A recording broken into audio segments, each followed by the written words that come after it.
Ресейден келген күйеу жігітті той болатын күн ауылдан қуып жіберді. Сәлеметсіз бе, құрметті көрермен? Видеоларымыз кеңінен таралу үшін лайк басып, арнамызға жазылуды ұмытпаңыз. Бұл оқиға кейбірімізге таныс шығар. Бірақ осы және осыған ұқсас жағдайлар Ресейге жұмыс істеп оралған көптеген ер жігіттердің басында болды. Бірақ бұл сирек болады. Ендеше, көп созбай болған жайды айтып берейін.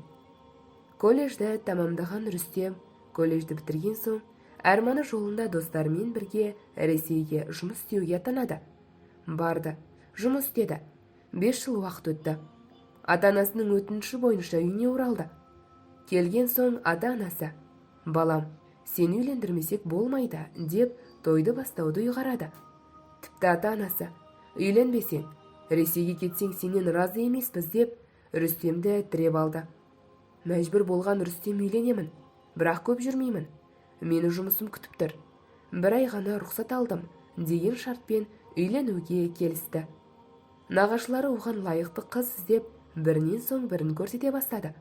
Солардың ішінде еңлік оған мақұл түсті. Олар тойды тездетпек болды. Бірақ қыздың ата-анасы 1 айдан кейін той болуы мүмкін екен.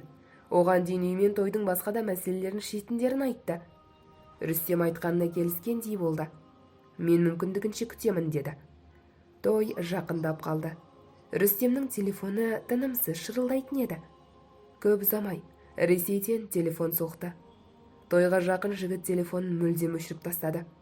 Той болатын күні күйеу жігіт қалыңдықтың үйіне келеді. Ал ең қорқынышты оқиғалар енді басталады.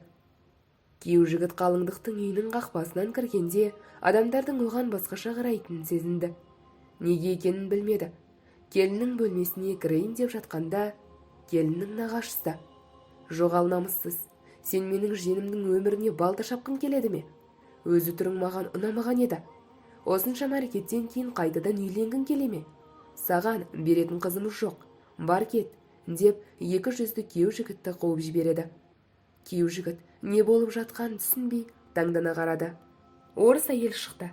Рүстемнің денесінен суық тер шықты. «Что ты здесь делаешь?» деп орысшасына: «Не істеп жатырсың?» деп жуан дауыспен айқайлады. Ал іштегі орыс келіншегі: «Сен маған түрлі уәделер берген едің. Сен үйленемін, саған үйленбесем өлемін деп маған берген уәделерің қайда? Менің атыма несие алдың, жұмыс істемедің. Қасыңда балам бар еді. Сен бізді тастап қаштың. Құжаттарыңның көшірмесінен мекен жайыңды тауып алдым. Маған үйленемін деп айтқан жоқсың. 15 күннен кейін келем деп уәде бердің. Тағы басқа қыздың менің хәліме түсуін қаламаймын. Сені қаматамын, көресің, балаңды ал». «Жоқ, сенде адамнан бала керек емес. Сен жауап бересің», деп шығып кетті.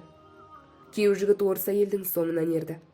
Тыныш жерге барып, әңгімелесіп тынышталды. Олар бір шешімге келді. Ата-анасы жас жігіттің бұл шешіммен келісті. Яғни ол Ресейдегі әйелмен бірге қалатын болды. Тойдан бас тартылды.